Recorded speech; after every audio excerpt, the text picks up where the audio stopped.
Calais chief wants new migrant border deal with UK migrants in Calais camps seeking asylum in the UK should be allowed to lodge their claim in France, the president of the region has told the BBC. Xavier Bertrand said many of the 9,000 migrants wanted to cross the border.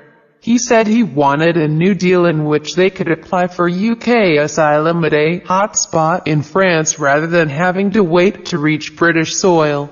The Home Office said those in need of protection should seek asylum in the first safe country they enter. Mr. Bertrand said under his plan anyone rejected would be deported directly to their country of origin. Calais has become the focal point of France's refugee crisis. The jungle camp is expanding and almost every night people there try to hide inside vehicles entering the port and the Channel Tunnel to get to Britain. Mr. Bertrand wants changes to the bilateral agreement between France and the UK called the Treaty of Le Touquet.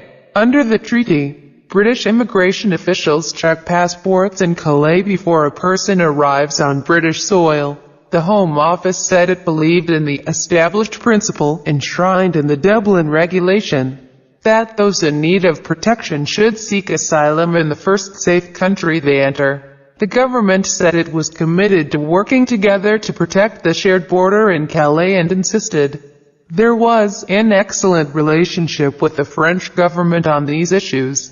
Why don't Calais migrants claim asylum in France? Currently, migrants can only claim asylum in the UK when they arrive in the country. They are told to present themselves to the authorities when you arrive in the UK or as soon as you think it would be unsafe for you to return to your own country. UK politicians have said the migrants in Calais should claim asylum in France if they need protection. But many migrants say their life in France is no good, and they hope for better opportunities in the UK. Under EU rules, known as the Dublin regulation, asylum seekers should claim asylum in the first safe country they come to. Electronic fingerprinting means that many who make it further into Europe will end up being sent back to Italy or Greece, where many first entered the EU. Mr. Bertrand does not have the power to change the treaty, but several of the candidates looking to win next year's French presidential election, including former French President Nicolas Sarkozy, support his idea that it be either reformed or annulled.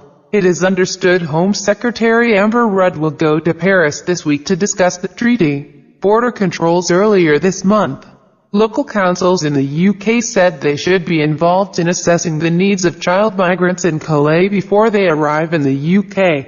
About 4,000 lone children are claiming asylum in the UK, with their care and resettlement down to local authorities. The local government association said earlier involvement would make it easier for councils to help children settle.